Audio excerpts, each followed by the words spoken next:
This lecture is the final lecture for IS 735 on Module 8 for the economics of social media.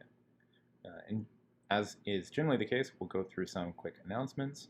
First, Assignment 6 has now been due on Monday, December 7th. You have a few days to get it in late, or if you have any questions or need extensions on this, please reach out and let me know. Although I think the vast majority of you have already submitted your submissions for this assignment, so thank you very much for that.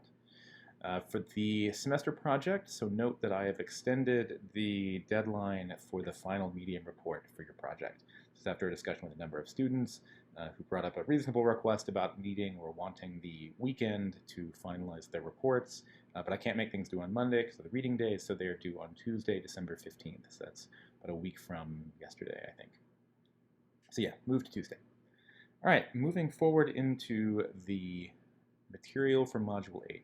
So just remember where we are, right? So we've talked about how we can collect data, why social media is important, ways to mine data, both the content and the interactions that people have, and evaluating the evolution and temporal aspects of these networks. And then last week we talked about some of the economic aspects and the detrimental aspects of social media. Today we'll talk about the market context for social media and some of the incentives that creates. And we'll do 3 primary learning objectives. The first is one we talked about last time, identify behaviors and online platforms incentivize through specific affordances. So that's the affordance question. Then we'll talk about describing core ways that social media platforms make money. So what are revenue streams? How are these structures monetized? And then we'll talk about identifying industries that have seen significant economic disruption or upheaval as a result of the proliferation of social media platforms.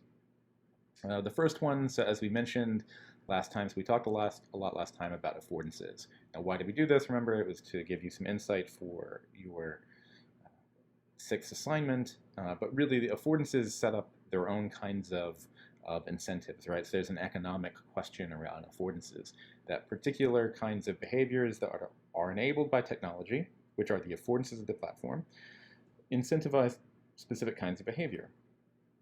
So when we talked about this last time, we had this spectrum of different types of affordances, right? So time-related affordances from things that platforms or technology that basically do not depend on time to platforms that provide some sort of real-time aspect. And we talked about identity affordances. So platforms where you can keep your identity anonymous, completely anonymous, to platforms where you are known or your account or identity is attached directly to your name and is openly or publicly known. And we talked about how some of the mainstream platforms fit on this spectrum. So Facebook generally is not anonymous. You are not allowed to have multiple, or you're supposedly not allowed to have multiple Facebook accounts for different pseudonyms. There should be one Facebook account per person, and it has a time aspect, though it's not necessarily real time. It's more geared by what Facebook thinks is interesting to you from what your friends are posting. Twitter is different from this in that it is more real time. It asks you what's going on right now, but also has sort of less of a known identity aspect. The affordances for the platform allow you to have multiple Twitter accounts. You can have Twitter accounts that exist for different parts of your personality, and you can have completely anonymous ones, though often the platform has some expectation of being able to identify an individual by their Twitter account, and verified badges on Twitter sort of make that clear, that it directly attaches some identity information to a real-life person. But Reddit is very different. So the norms of the platform are such that you don't generally share your Reddit ID. There are throwaway accounts enabled by the platform, these kinds of things that allow people to be anonymous, much more anonymous on Reddit than they are in other spaces, which incentivize its own set of behaviors, right? And there are other kinds of platforms that we talked about that are slightly different. So Snapchat is ephemeral, but ephemerality is not captured by the affordance axes that we have on this particular slide. So there are many kinds of affordances, right? If we just look at time and identity, then Snapchat appears somewhere between Facebook and Twitter. And you have time-irrelevant things that we don't necessarily consider as being social media platforms like GitHub or Wikipedia, but they are with just very different kinds of affordances. So the real core of this is that different affordances incentivize different behaviors. By making a particular behavior available or easy to do based on a particular affordance, then that behavior becomes more likely, it's easier to do, it takes less time to do it. Behaviors that are not easily facilitated by a particular affordance become less incentivized because it takes more effort, more time, and energy to do them.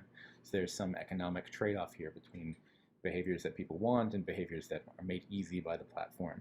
So you can definitely have anonymous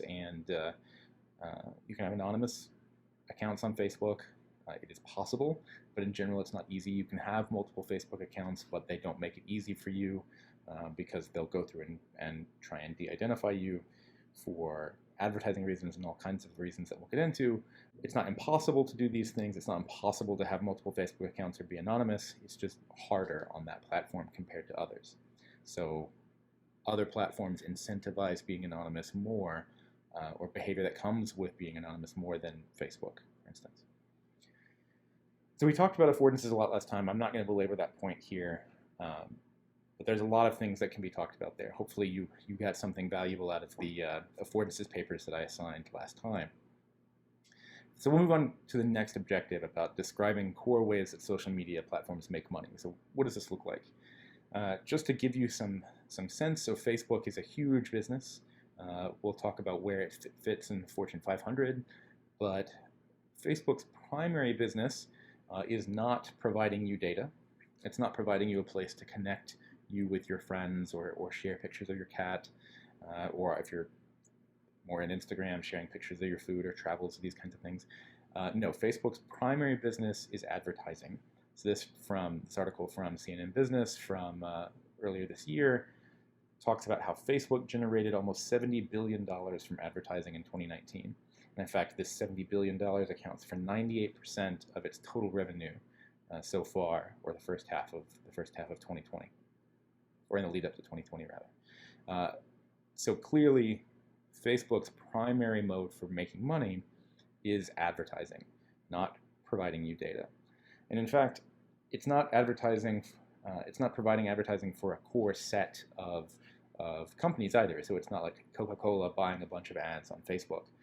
This article goes into this more about Facebook's advertising customers are legion. There are 8 million or so advertisers, and the biggest ones that you may expect, the highest spending brands, do not account for very much of the spending. So of the 100 highest spending brands, account for less than 15% of the total ad revenue for the platform, meaning that actually the vast majority of advertisers on the platform are small to medium businesses who are trying to target their customers.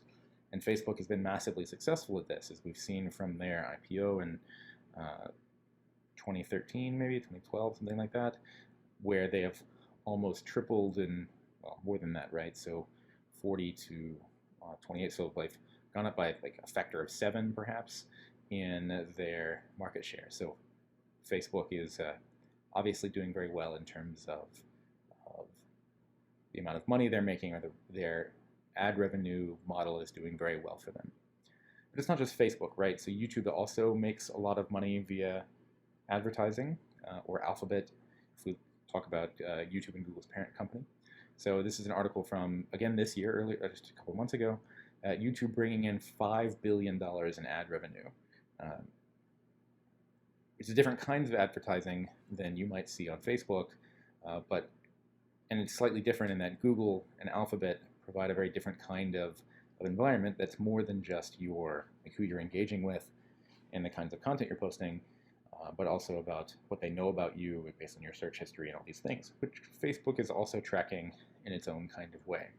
So YouTube, as being a little bit of a different kind of social media platform, also relies heavily on ad revenue by placing ads both in front of and within the videos that content creators are posting on their platforms. And we'll see what kind of economic incentives this creates.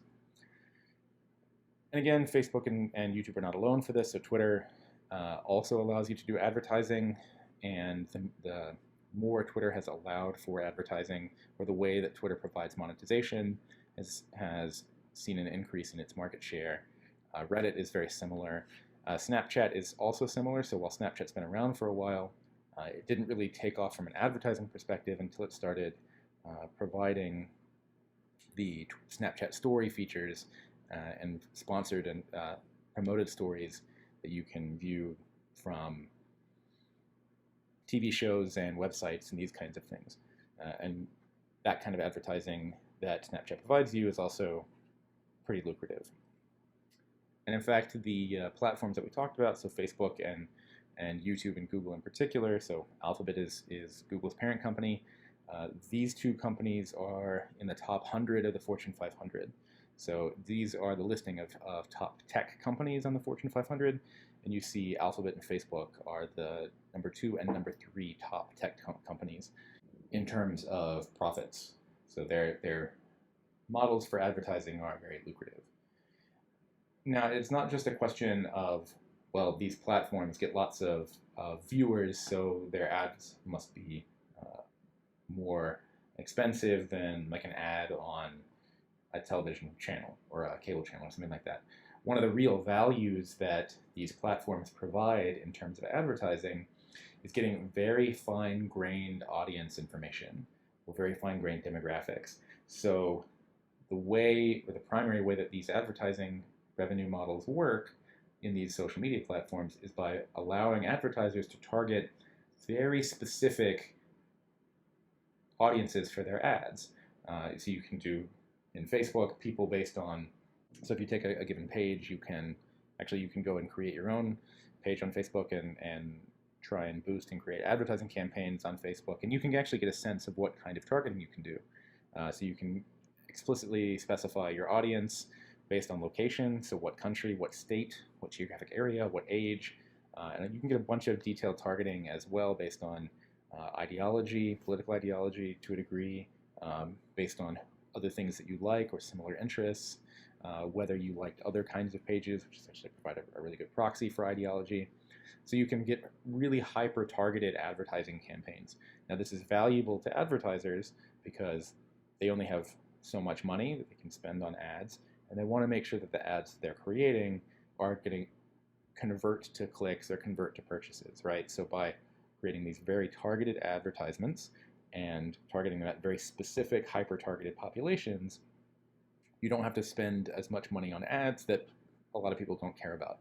So if you've ever watched a television show and you've seen a commercial that, like maybe you're younger and you see a commercial for AARP, the American Retirement Plan Group, there's just no value for you as an audience member, and the AARP had to pay money to get that commercial in front of you, even though it's not actionable for you. You're certainly not going to go join the AARP. You wouldn't be allowed to based on your age, right? With Facebook and these kinds of hyper-targeting mechanisms that they can use based on all the information that you provide, that the pictures you show, the pictures you upload, the texts that you share, the Facebook posts that you share, the places you check in on, Facebook can infer a huge amount of information about you from this, and then they can use that to target ads to you. So you shouldn't be seeing ads for AARP on Facebook because that would be a waste of money, right? But Facebook's not alone in this, so certainly you can do the same thing on Twitter through ad campaigns. They also have demographics. You can target based on gender, age, location, all these other kinds of things, language. So you can get these really hyper-targeted kinds of advertisements that allow these platforms to make a lot of money based on potentially higher productivity in ads or more worthwhile ads. And for a lot of companies that rely on social media as a gateway for their audience, this is really important. And we'll talk about this when we talk about industries that have seen disruption as a result of social media. But if you talk about a media company like BuzzFeed, they have a particular audience that they're trying to pull in, or a television show on Freeform or ABC Family that is geared towards a particular demographic. They want to show that or commercials for that show to a particular audience and convert those into viewers. These platforms allow you to do this in a very hyper-targeted way.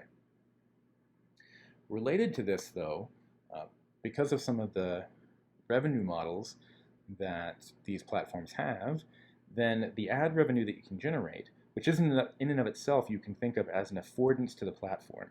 So if you get more views, then a view on your page becomes worth more. And if you can get paid for that, then that provides an incentive for you to monetize your page. And there's a really good example of this on YouTube. So YouTube has its YouTube Partner Program, where you can partner with YouTube if you have enough of a large enough subscriber audience.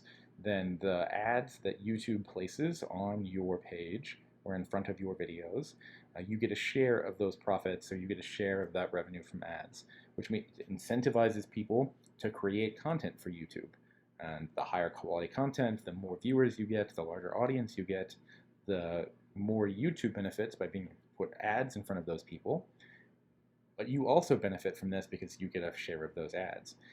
And as a result, you have YouTube content creators that have become very famous and make a significant chunk of money in terms of annual revenue based on just this advertising revenue sharing model. So Blippi, you may not have heard of Blippi unless you have kids or have friends with kids. He's a very popular kids YouTube content creator, and his net worth is somewhere between $3 and $17 million, where he makes hundreds of thousands of dollars per month in the videos that he shares on YouTube based on the ad revenue that he gets. And he has 10 million subscribers on YouTube and 7.7 billion views for only a relatively small number of videos. A friend of mine has a kid who is obsessed with Blippi and will just watch his videos over and over again. So you can imagine the ads that get placed in front of Blippi's page or in front of Blippi's video content for toys or for movies or something like that could be very valuable to companies that want to market content to children. There's a lot of ethical questions about this, which is why YouTube now has its own YouTube Kids platform to try and make more kid-friendly content or gear their content, specific kinds of content, in a more kid-friendly way.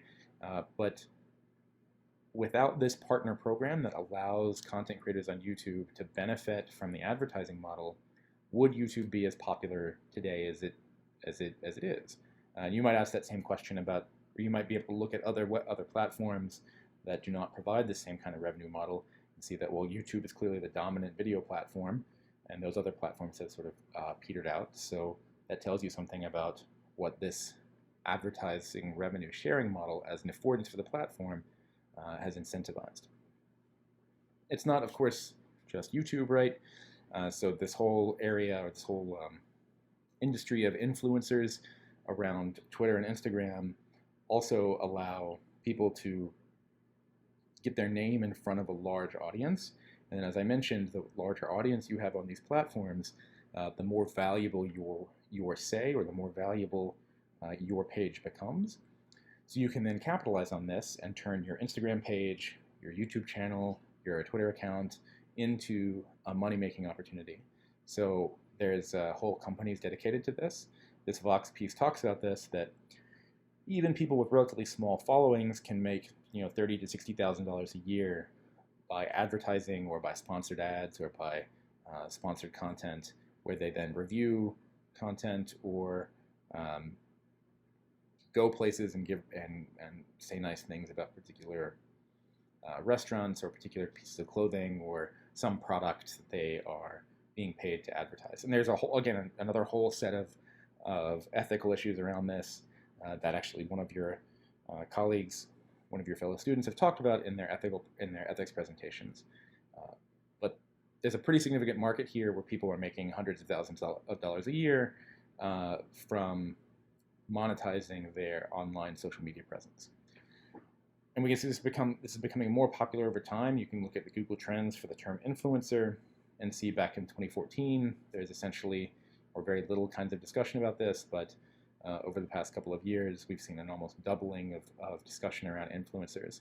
And in 2020 in particular, these sort of content creators have really allowed people who otherwise would be in very poor positions because of the economic situation around COVID-19 to try and capitalize on their online presence, both through your standard social media platforms like Facebook, YouTube, Instagram, Twitter, but also through up-and-coming kinds of platforms like Patreon or OnlyFans.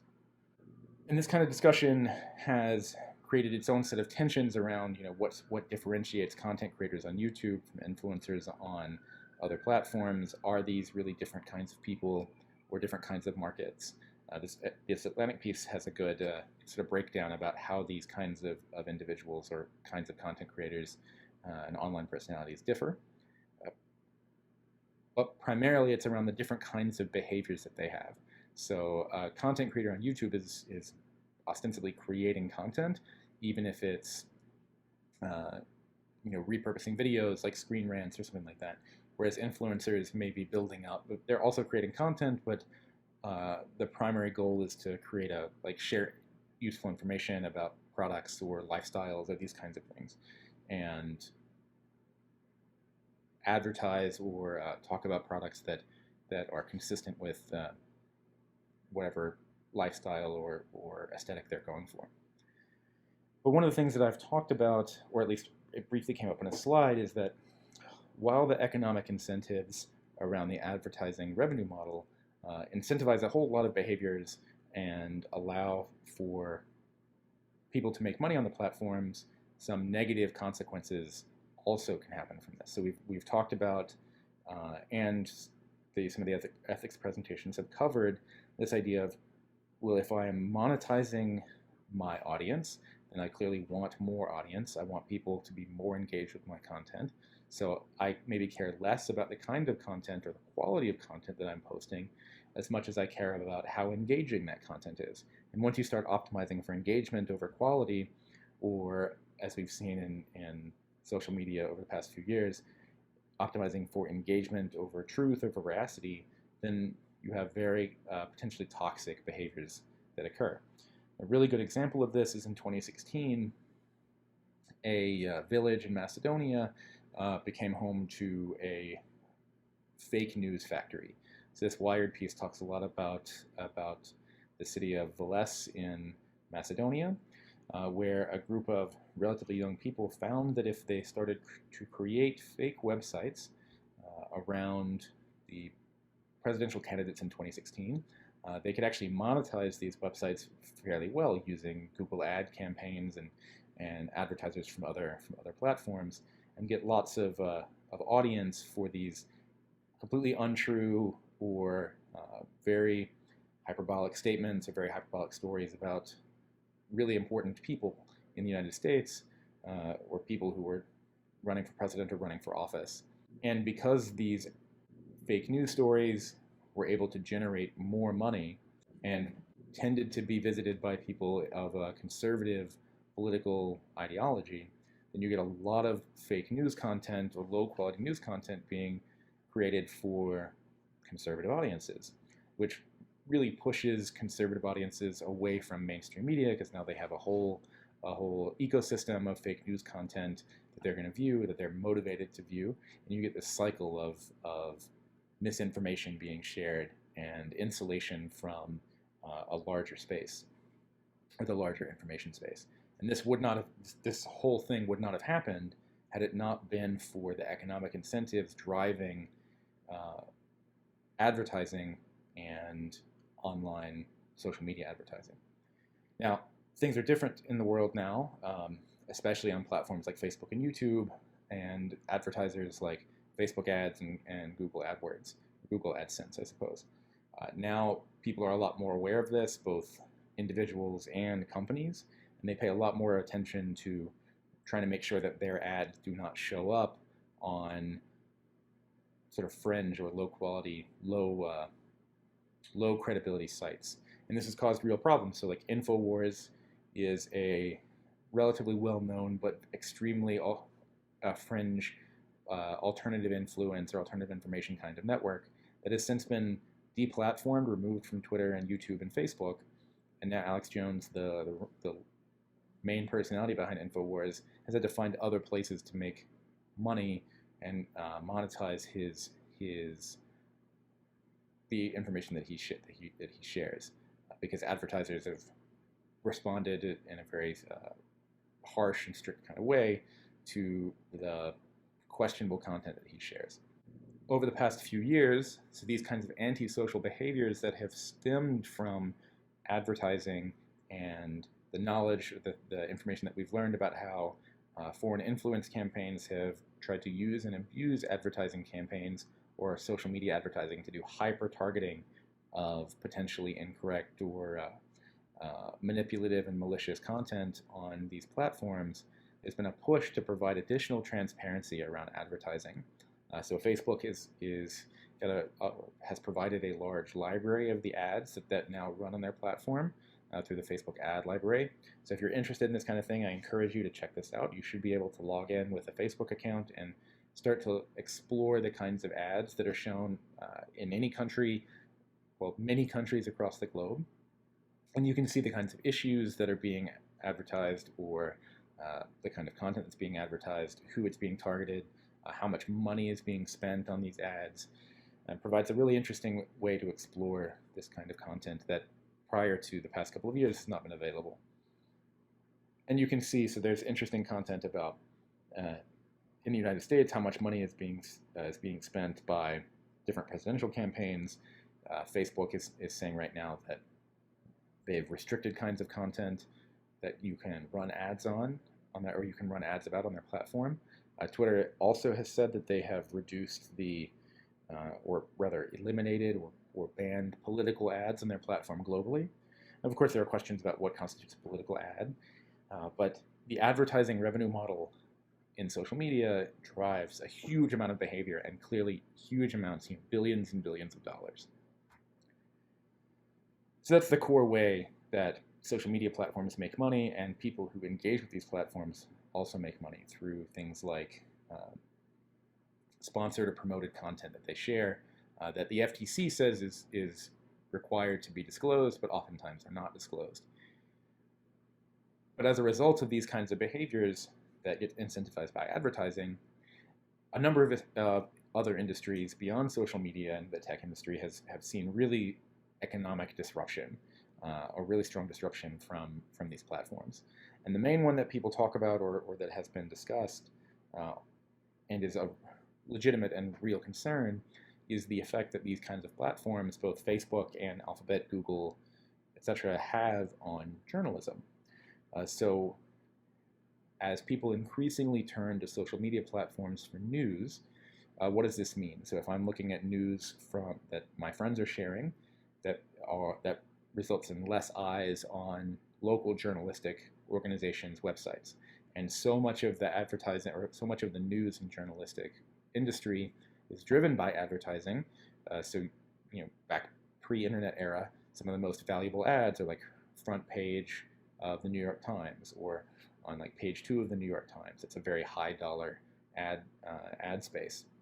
If Facebook is really changing the way these kinds of advertisements are run, and people are increasingly turning to these social media platforms for news, it has really strong and important consequences for journalism as an industry. And since journalism is so important both locally, nationally, or across local, national, and international spaces, there are now real questions and real concerns that as these trends continue, journalism will start to die, especially at the local level, which has resulted in places like Google, or companies like Google, trying to provide grants to local news and journalistic organizations to help them out to provide content. It's not just journalism, though. It's also marketing. So when so much money is wrapped up in advertising, that means, and so much of these advertisements flow through hyper-targeted kinds of advertising engines, which are essentially recommendation engines on Facebook or on social media platforms, clearly that's had a really profound impact on how marketing is done in terms of the kinds of ads that you create, your ability to tweak many different kinds of ads. So maybe before Facebook and these really hyper-targeted advertising campaigns, you might have just a handful of large campaigns that you then spam across the country or across a particular audience or a particular geographic region. Now you can have many of these very hyper-targeted campaigns that appeal to a specific audience, and you can get those audiences' eyes on your ads. Not to mention the whole aspect of influencers now. So now you can potentially mobilize a whole army of people who are not related to your product or your company directly, but have large followings, and then you can pay them to promote your product and access whole new audiences. A friend of mine works in fashion and the fashion industry has been very forward thinking in how they use these potential influencers and identify these potential influencers to get their products out in front of larger audiences. And again, this doesn't necessarily result in great things. Recently, just this month actually, Amazon filed a lawsuit against social media influencers for their role in promoting counterfeit and low-quality goods in their platforms. And there are real questions about the role of these kinds of approaches to marketing in other spaces as well. So especially right now during COVID-19 and the resulting pandemic, there are questions about, how do you get people to follow public health ordinances or even know about public health ordinances? You can rely on the technologies and individuals that already are driving these influencer marketing campaigns. And this becomes even more valuable when we start talking about vaccination. So especially in many minority communities, there's a lot of distrust around the federal government in the United States, rightfully so. So public health officials are interested in and are trying to rely on these local influential celebrities or people who already have garnered trust among a core audience that public health officials want to reach, and they want to then use those influential people to convince those audiences to then get the vaccine or take some additional public health action or adhere to public health ordinances. So there's a lot of interesting question around how you can repurpose and use these influencer strategy marketing tools. Using influencers and these kinds of approaches for public health is ostensibly a good thing, as long as they're used ethically, right? But the kinds of technologies and methods that we can enable with what we know about people or what we can gather about audiences on social media platforms has enabled a whole new kind of approach to marketing around not just identifying these hyper-targeted audiences that you want to consume your content, but also nudging audiences to consume new kinds of content that you think they should consume. So this dovetails into this idea of surveillance capitalism, where we can monetize surveillance of a given audience and then use that to guide that audience or sort of nudge that audience in directions that we care about or directions that we want to monetize or directions towards ideas or products that we're creating. So Shoshana Zuboff has this book, The Age of Surveillance Capitalism, that was quite influential around this idea of what these big tech companies and these big advertising companies know about us and how they can use that information not just provide us better ads, but control what the main agendas of conversation are. So there's a whole other area of research. So there's a whole additional area of research around agenda setting, which was originally used or has often been used around journalists and media elites and politicians. But now you could ask the same question about these tech companies and their ability to nudge or change the agenda or the kinds of discussion that people are engaging in. And you can imagine this relatively easily. If Facebook is trying to get people to do a particular behavior, they could incentivize particular kinds of, or give preference to social media posts that mention particular topics. And if you go to what Facebook can see and know about you through even the tools that it provides you. So if you go to Facebook settings, you can look at your off Facebook activity. So these are activities that these other platforms are informing Facebook about, are providing information to Facebook about you, either through advertising agreements or cookies that Facebook places on these other platforms. So if you create a website and you want to track it with Google Analytics, for instance, you drop a little piece of JavaScript code in your website, and now Google can track anybody who goes to visit that site, which provides you as the content creator a lot of insight. about where your audience is coming from, who your audience is, but also provides Google a whole lot of information and allows Google to track those individuals across websites. Facebook does a very similar kind of thing. It came out a while back. Facebook maintained what are called shadow profiles for people who don't have Facebook. So even if you're not on Facebook, Facebook can still create these profiles around you based on the websites you visit and information about your particular devices and where you are and these kinds of things. So they can build up these profiles about you and your interests, even if you've never logged into Facebook before. So these are just a sample of the ones that show up of the off Facebook activity that my profile comes up with. And of course, Facebook's not the only one to do this. Twitter has a similar kind of thing where they're trying to map or evaluate what interests you have. These are some interests that Twitter thinks I have. So some of them are accounts that I follow, but others are more abstract topics like adventure travel or Airbnb or accounting. I'm not entirely sure why accounting is on there. But these are all like pieces of information that the platforms know about me, which has allowed the platforms to do some what appear to be relatively creepy kinds of things. So over the past couple of years, it's become increasingly concerning with the amount of people who are saying that Facebook or thinking that Facebook and these platforms, Facebook, Google, etc., are listening to them through their phones. Now, all the evidence we have suggests that that's not the case, that Facebook and Google are not using your microphone on your phone to listen to you to then show you ads. Oftentimes, the narratives around these or the anecdotes around these are somebody's having a discussion with a friend about a wedding or traveling to a particular place, and then the next day they see an ad about a wedding dress or a discount on tickets to that particular island that they want to go visit or something like that, which gives the impression that these platforms are listening to the words you're saying.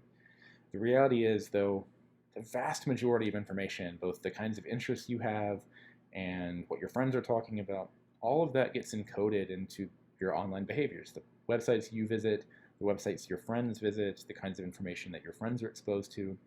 And we talk about the social networking aspects here.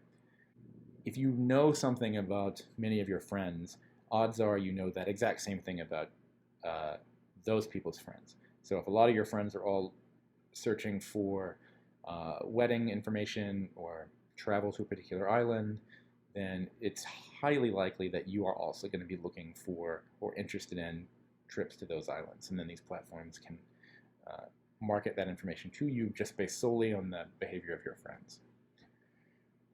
A lot of people are really uncomfortable with this idea, and it doesn't really matter how much evidence that we have to suggest Facebook is not listening to you. It doesn't matter, because still that feeling, that creeped out feeling that we have when these platforms are advertising something to us that we don't ever recall Googling or searching for, is still a very uncomfortable feeling. This feeling results in sort of a disconnect or desire to leave these platforms or try to disengage from these platforms, which for a platform that relies so heavily on advertising, that's clearly a bad thing, right? They want to keep people engaged. So as a result, there are now economic incentives, not just for platforms to try and get ads as hyper-targeted as possible, but the economic incentives around all of this and the social good aspects also provide an incentive for these platforms to do good things. As we've seen, where it might be like in the short term bad for Facebook to optimize for information quality over engagement, the longer term aspects, the longer term value of that change are better, right? Because if people start to feel that Facebook is basically a bastion of false information and false news and all these things, those audiences will go away. And actually, this is an issue that Facebook continues to deal with. All right, so that's sort of a high-level view of the economic perspectives around social media. We've talked about affordances, about advertising and revenue streams for these organizations and the economic sectors that have experienced, or at least a small set of the economic sectors that have experienced disruption. That really provides a nice stopping point for opening you up to a whole range of questions around, or research questions around social media, which is really my goal here. So clearly this course is a very high-level view on a bunch of different topics. that span many different fields or subfields. And hopefully you've gotten something of value out of this course across these uh, several different modules. So we've talked about things like, why do we care about social media being important? What kind of tools do we have that allow us to mine social media for reasonable insights? So some of the modules that we talked about with Module 2, we wanted to describe methods for collecting social media data, identify ethical issues in this collection, actually be able to do this collection, what kinds of social media are out there, how do we differentiate between streaming and retrospective collection, what kinds of formats does this kind of collection result in. We talked about being able to use all of this data to construct graphs, to describe different graph types, calculate statistics and characterize behavior, visualize this information, define influence and ways to rank individuals or nodes based on how central they are, create subgraphs and identities, or subgraphs and communities in these networks, extract insights about homophily, graph mining techniques, and use this information to infer attributes about people, as we talked about just a moment ago with advertising, and how this kind of graph mining and inference has really driven a whole new explosion in marketing and advertising, and there are real ethical concerns around this. We talked about content mining tasks and sentiment, metrics for evaluating how well your content mining approaches work. All these kinds of things should have given you insights into different kinds of research questions, different kinds of approaches to social media, different kinds of content that you can mine and evaluate and try and extract useful insights from. And then in Module 6, we moved on to this idea of, well, beyond just collecting data from a static snapshot of the world on social media, let's talk about how we can use the time aspect to learn when new events happen, or describing how social media networks evolve and how information spreads in these places.